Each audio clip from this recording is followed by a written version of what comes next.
Hello and welcome back to my Let's Challenge of Final Fantasy XIII. In the last episode, we started Chapter 6 here in the Sunleth Waterscape, and now we're going to quickly find Sazh, because at the end of the last episode, Sazh randomly walked off while we were having a nice little rest, and now we have to go and find him. Thankfully, he's not that far away. It's literally just down here.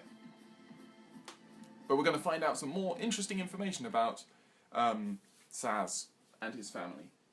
At least I think so.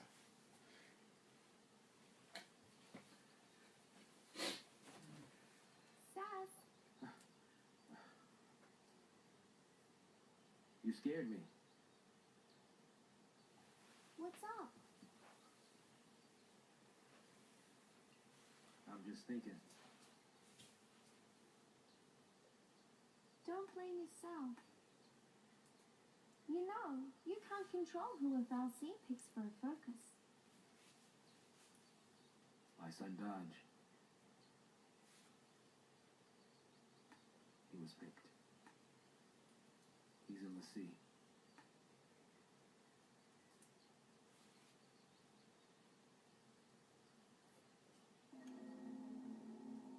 He said he wanted to see a foul sea, so I took him to go on a tour of the Uriday Gorge plant. Thought I'd surprise him with a chocobo chick to take home, but decided to turn my back. Into the energy plant he went. Dajh! Dajh, come out here! Dajh! I know you're in here! Dajh! Where are you? Say something! Dajh! Hey, what's wrong? Dajh! Daddy. It's all right. You okay? You're not hurt, are you? What's that? Apparently, those post-Lassie had snuck in and tried to attack the sanctum of Valsea. It did the only thing it could and made Dajh in the sea to protect it. My son, he got picked by a sanctum Valsea. He's a hero. But where Pulse was in, Dajh's enemies. Psychom showed up right after that to take custody of him. And then, it was one test after another. Even then, they couldn't figure out his focus. Maybe it was look for Pulse Lassie, maybe it was kill him. Either way, how could a kid that young even stand a chance? After he was made a Lassie, Dajh had some way of sensing things from Pulse. He was the one who found the Pulse Valsea. But the kid can't fight. So, that's why I put myself on the train to Purgeville. I figured his focus had to have something to do with destroying that Pulse Valsea. Thought I could do it for him, and, well, you know the rest. If I was right about his focus, he's probably a crystal already. Of course, if he was supposed to take out that thing's Lassie, then either we die, or he's a Sazh. Die? Really?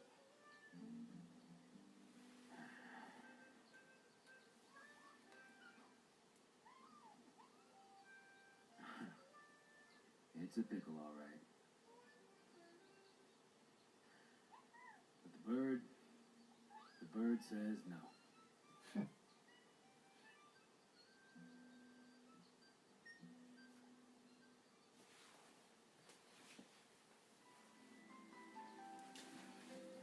So obviously that adds some rather intrigue, some intrigue into the relationship here, as I'm sure you saw some rather familiar-looking figures by Dajh before Sazh found him in that flashback. So yeah, there's certainly more to this story to be told, and that is indeed what will happen. But now we get a rather interesting little set of scenarios, because we now get access to these, which are weather What is orbs. that?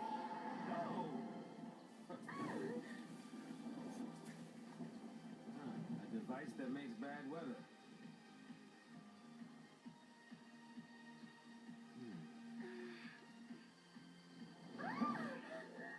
Come out to play in the rain, did you? Isn't that adorable? So there you go. Essentially, what we have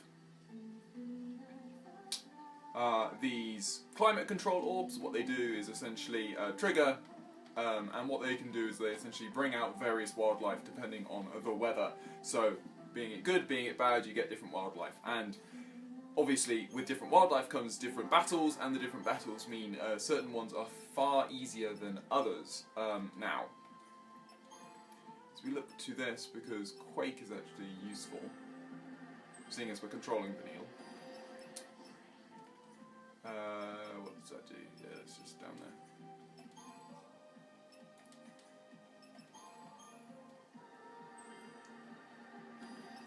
So we're just going to continue to obviously move along our Crystarium with each of our characters here.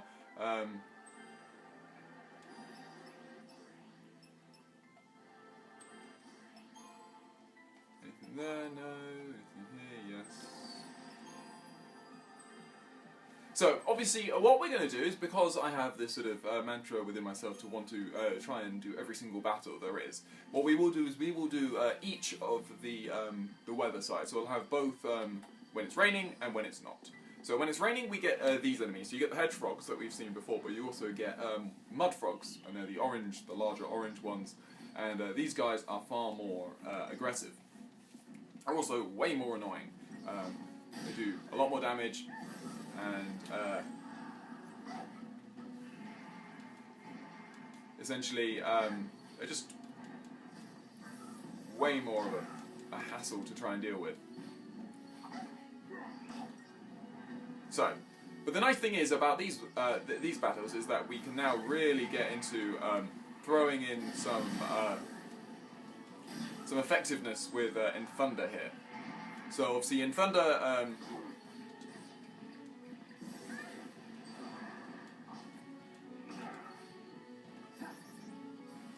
So in Thunder obviously adds electric affinity to all of our moves, so as you can see we now have this wonderful electric sheen to our weapons, and that's just to show you that we're currently using in Thunder. Now in Thunder also does boost electric type spells, so if I was using Spark Strike with Sazh or just using Thunder with Vanille, then it also boosts those moves' power as well. Not significantly, but a small degree. I'm pretty sure it does. I remember experimenting with it and coming to the conclusion that it probably did, but I might be wrong. So you see those guys, and then if we come to the good weather, so obviously the sun is out, and now we get different sets of enemies. So obviously we have the gremlins from before, but we also have a new enemy here called I believe it's a Garchima Sarah. And these guys are essentially just strong gremlins, nothing really to worry about. They can be a bit, and I should have quaked, definitely should have quaked.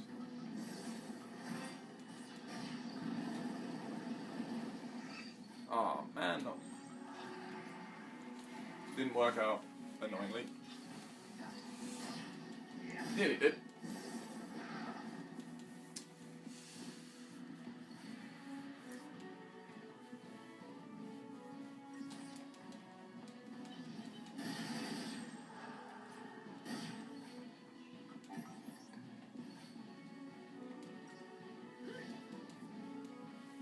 But yeah, so the Garchima Sarah, I was actually looking at trying to find the etymology for that one, because obviously it's not as simple as like gremlin or stuff like that.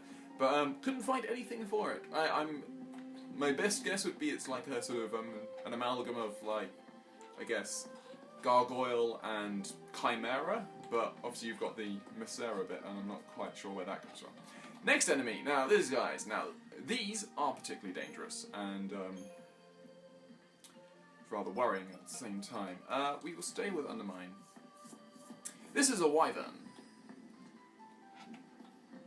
And wyverns are probably... these and the scale beasts are definitely the most dangerous enemies in this area. So what we are going to do is we're definitely going to Libra you. It's got a very dangerous bite attack that will do a hell of a lot of damage to us if we're not careful. So we do actually need to ensure that our characters stay at high health virtually the entire time. Ah, no.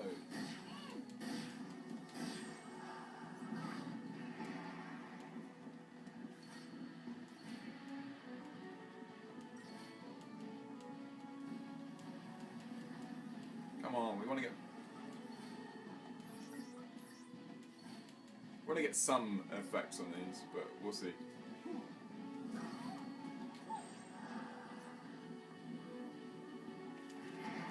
See, it's much weaker to deprotect than anything, surely.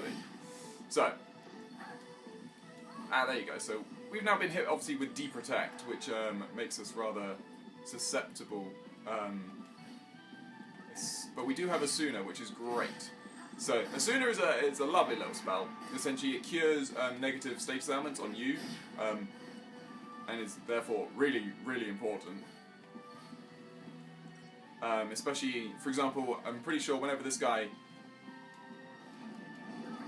So as you can see, this enemy has a biting action that does about 300 health. It would do more if we were... It would do even more if we were obviously under deprotect. So that's why it's really important to get that deprotect off you as soon as possible. The good thing about the deprotect is it's sort of like a signal to tell you which enemy, which person is actually going to, you know, place the bite at, essentially. Okay, let's go back to War and Peace here.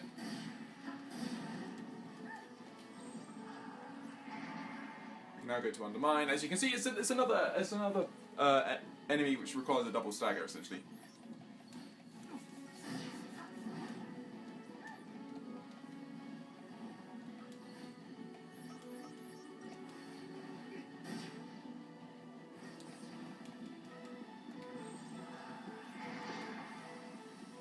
This time, obviously, he's attacked Sazh, and Sazh is low on health anyway, but thankfully we're already in a medic role, which is really good.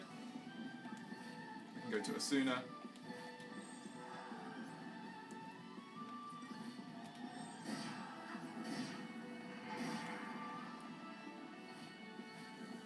So it looks like there's no real point in us trying to stagger this guy just trying to get status ailments on this enemy before he's staggered. Which is a bit annoying.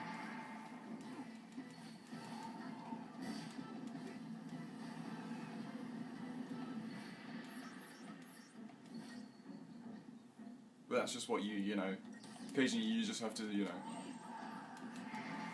realise that, and there we go, lovely work, lovely work.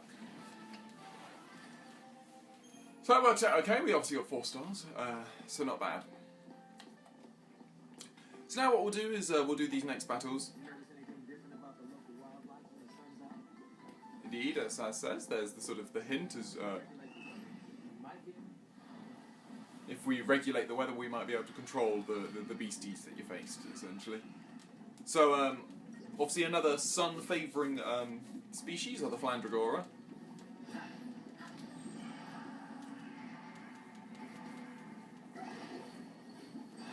I didn't actually mean to go to dual casting, should have gone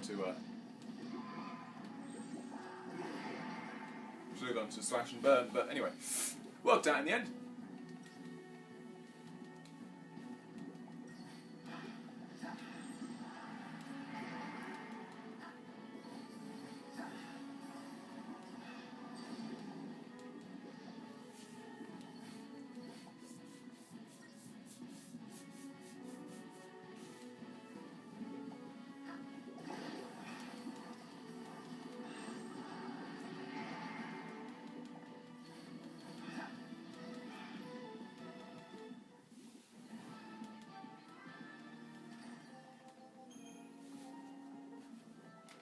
So obviously we just got some simple Flan Dragora battles, which essentially the easiest, if you just want to get through this chapter, or just want to do it as easily as possible, all you do is you just flip it every single time. So you battle the Mud Frog and the Hedge Frogs first, and then you battle those two Flan, and then you switch it here, and you get rid of the Wyvern, and then you know. So essentially you just alternate every single time you get the chance to change whether you should. What we'll do is we will come up here to face off against these Flan.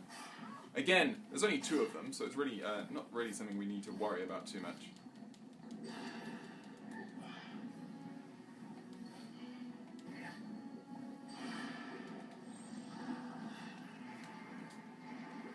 Let's see if we can't actually squeeze in a double kill within both of these staggers. Looks like we should get it, I would think. The Sphera should definitely land. Oh. Go on. Nope. Oh, wow. It does enough damage anyway. Lovely. So we take out those Flan, we get this item, and then we can take out the 4 ahead of us. Which gives us a metal armband. I believe that resists again. I believe that's resistance against deprotect. So largely, sort of like, you know, you're seeing these. You know, it's like you're seeing these Wyverns. They can use you know, rather powerful deprotect on you to give you a lot of trouble. Are you sure you want to? You know, do you want to make things easier for yourself by getting rid of them?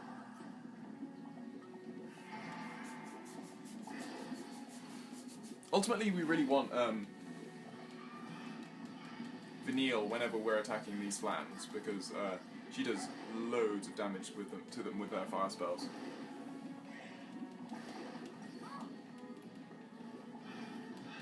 Lovely.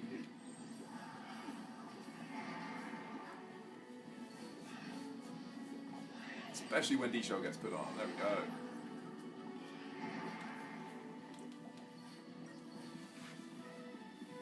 After this we'll go to healing, and then because Sazh does need it.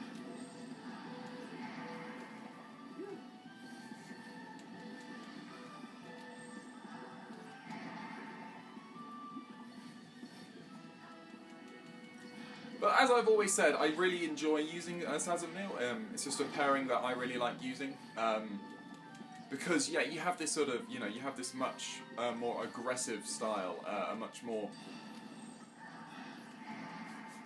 aggressive battling where, you know, you're racing to take the enemy out rather than, you know, just sort of holding out and eventually whittling them down over time.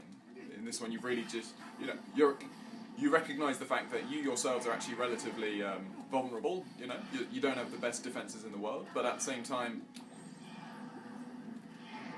you've got a huge benefit if you can really.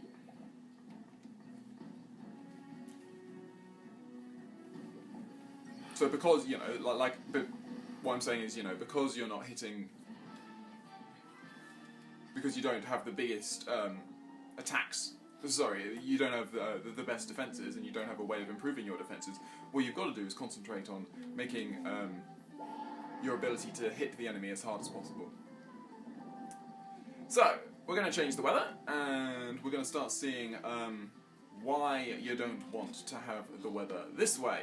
So, we've obviously got a much more difficult battle than previously over here. We've got, instead of 2 Flan, which are obviously really, really simple, we've actually got a rather nasty pairing of some gremlins and a scale beast, and scale beasts are always not particularly welcome enemies to be seeing, but anyway. That's 330, so we'll keep that up in our mind.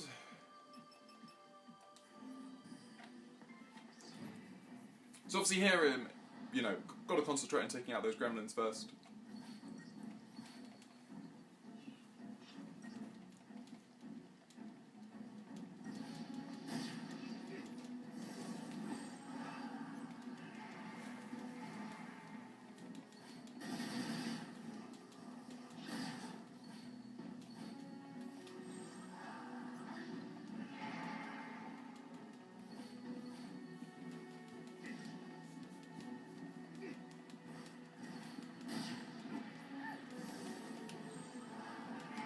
Should really be in slash and burn just to take out these gremlins quickly.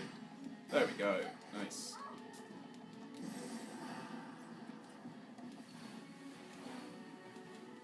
So I've got to obviously be careful of the shocking breath move that will actually probably take me out from this health. So let's get some buffs.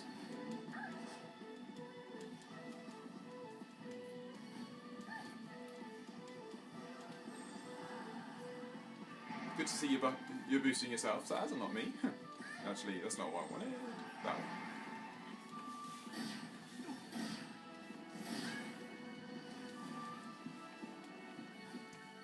So we've got the health now, we should actually survive any attack from this thing, which is good. Any 2 attacks really, unless for some reason he was shocking breath twice in a row, which I don't believe they ever does.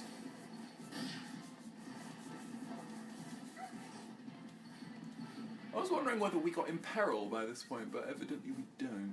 Which is kind of a little disappointing, because I love... Imperil is a great move that essentially increases an enemy's elemental weaknesses. So if it currently like resists something, it's then sort of neutral to it, and if it's neutral to something, then it becomes weak to it.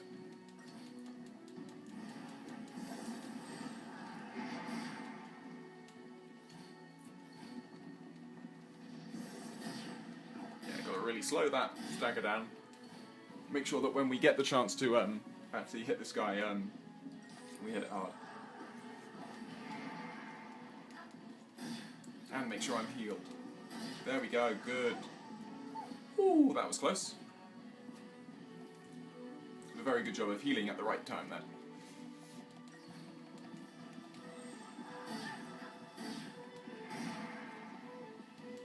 So hopefully we should get some success now.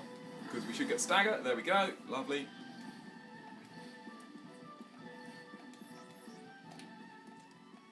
Okay.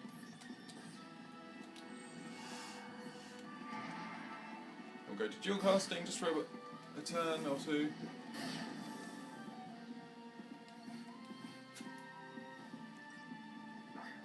Get that stagger as high as possible, then we'll go into our calm and try and do a bunch of damage.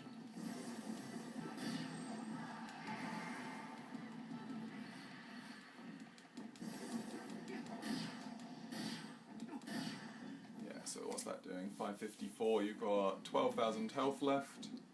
We're not going to be able to take it out, unfortunately. We're going to get relatively close.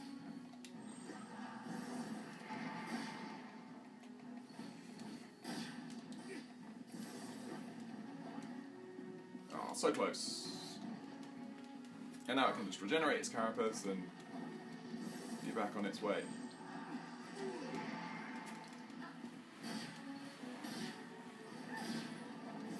So we'll stay on the offensive because with the effect of poison and other things, his health was being whittled down very quickly. So there we go. So we take out the Scale Beast, and now we can meet up with some of the Mudfrog battles that we're going to have. And these are also not particularly nice. The Mudfrogs obviously have their move Courtship Dance, which allows them to summon a number of hedge frogs to them. And that in itself is just very, very annoying. But I believe that should be... roll level. There we go. Good. So that's good. How do we want to start this? Probably Tide Turner. Because in Thunder is going to be very, very important in any battles with these enemies. In Thunder is really, really useful. Because their aim is obviously to just to essentially to swarm you. You'll also notice that in Thunder, even affects your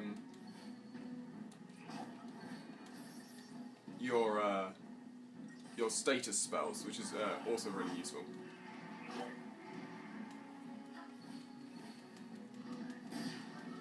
Are you weak to fire, or I'm sure you're weak to lightning.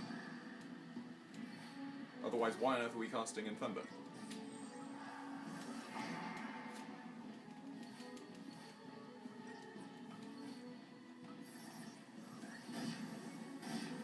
Okay, so if I cast Thunder, Thunder, Fire on this Mudfrog, let's see. 300, 300, 200, yeah, so there you go. And Thunder does boost it. So now, obviously, he's going to use Scorched Dance, bring in some more hedgehogs, make things a little bit more difficult for us. But we still should be able to take this guy out pretty fast, hopefully. As we get that lovely double status. And then, I mean, even after this, we can just go to War and Peace and be a bit more defensive for a bit.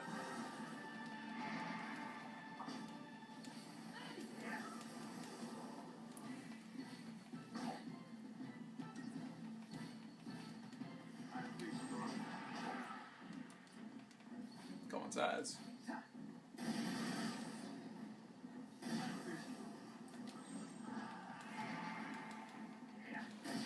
So yeah, that guy lived on like one hit, and within Thunder, those comm hits are really doing a lot of damage just to the mud frogs themselves, which is really good. We've obviously got another Scale Beast battle, a very similar battle to the one that we had before, so will be pretty long, but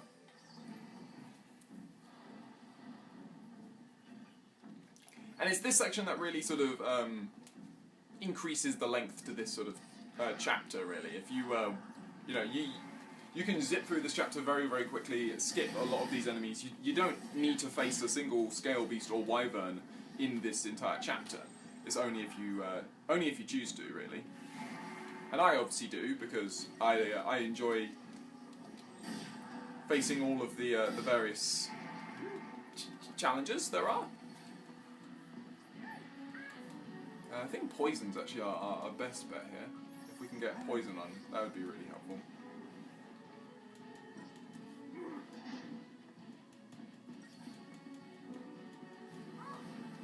Yeah, I really don't need bravery.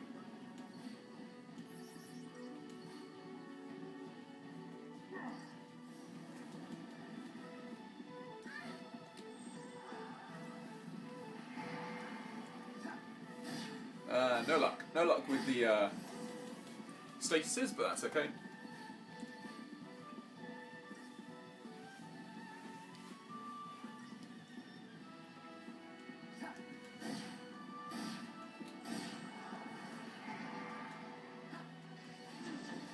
Ouch.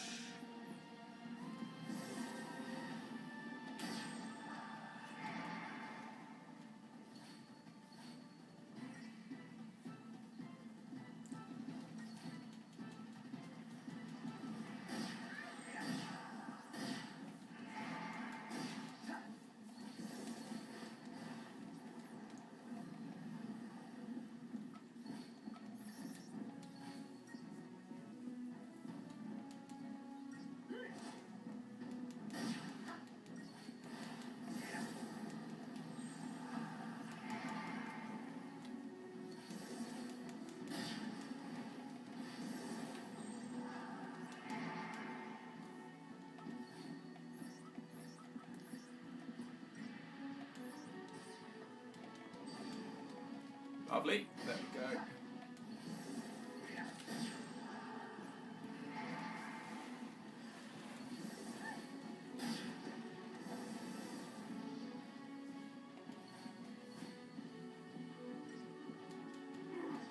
So still, we should be able to get a round of... We might not get 2 rounds of Slash and Burn here, unfortunately.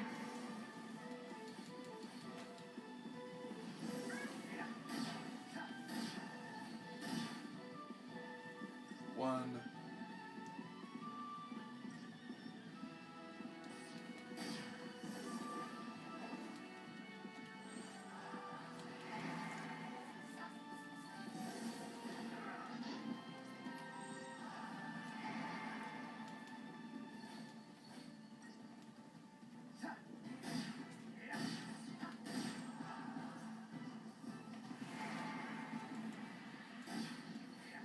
Yeah, I mean, poison is really good, as you can see. Poison just very quickly whittles down these enemies, especially ones with high health. You'll see a rather common theme throughout a lot of the tough battles in this game is that if an enemy is susceptible to poison and has high health, then you just want to exploit that as best as possible. So anyway, we obviously got another mud frog battle here. And we do not get the preemptive. And yeah, so the key thing is obviously you can't just tackle the as much as you would want to just defeat the hedgehogs, because they're really you know, they're particularly weak and they go down particularly fast. Doing so just is not useful in this battle, because then you just get then the mud frogs just go into courtship dance and they just bring more of them, and you know, unfortunately there, when Sazh went into Blitz, he actually took out one of those one of the hedgehogs, and there's another one down. So now we're going to get a courtship dance, and more mud frogs and more hedgehogs will appear.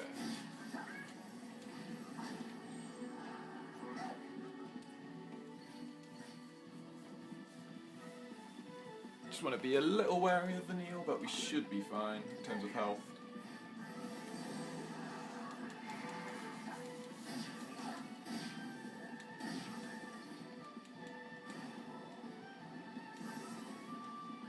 There we go, lovely.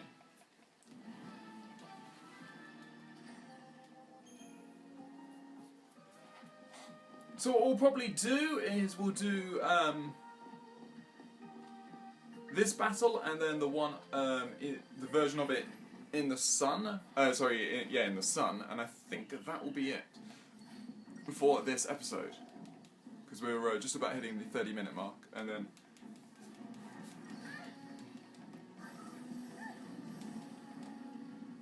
So in a battle like this, you could get particularly lucky, and you could kill the one that's meant to do the courtship dance really early on, but quite often you'll just end up, you know.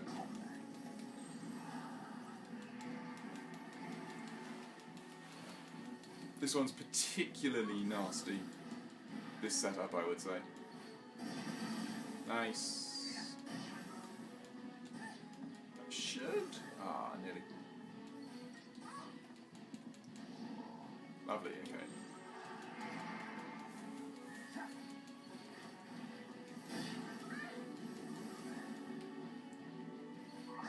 And because courtship dance takes so short a time to take effect, essentially. Come on.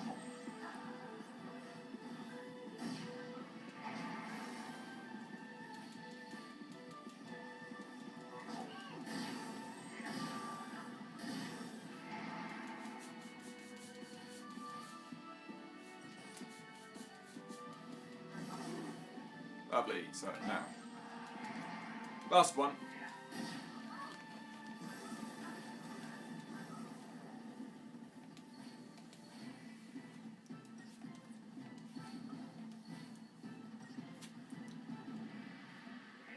You can tell, I think, that the stagger bar seems to actually slow down when the ailments actually take effect, much more than when they just when you just land them. So at least seems to be what's going on, but I'm not sure. Anyway, take care of those guys. We can now. I think there's a save point after this, which is why I'm thinking of stopping.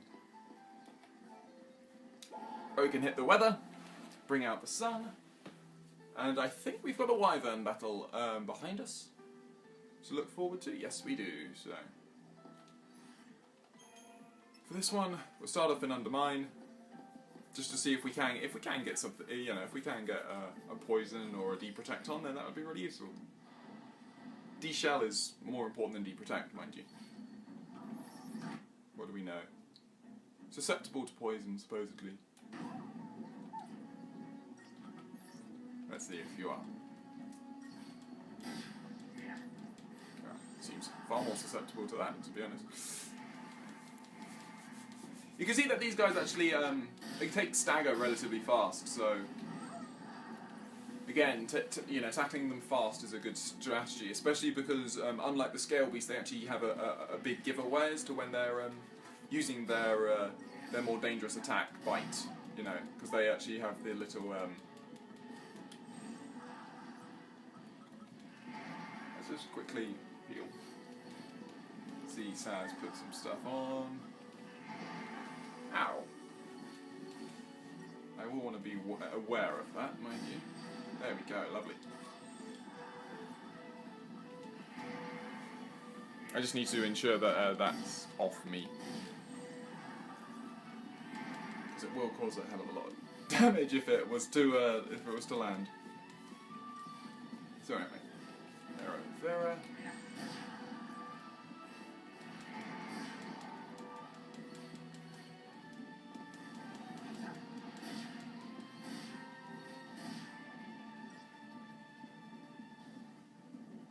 So thankfully there, because Sazh has put vigilance on him, which not only prevents you from being interrupted, but it also essentially stops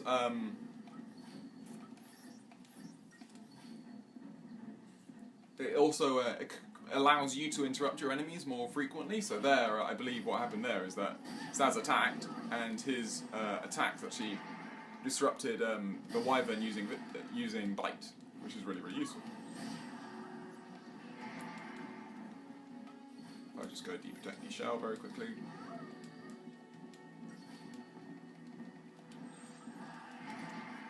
Neither of those landed, did they? Oh, that's annoying.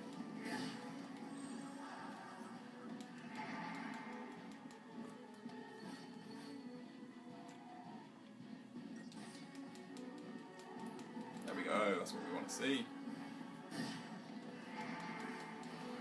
This should hopefully take you out, I would have thought. Looks like. Yeah, there we go, lovely. So down goes the Wyvern.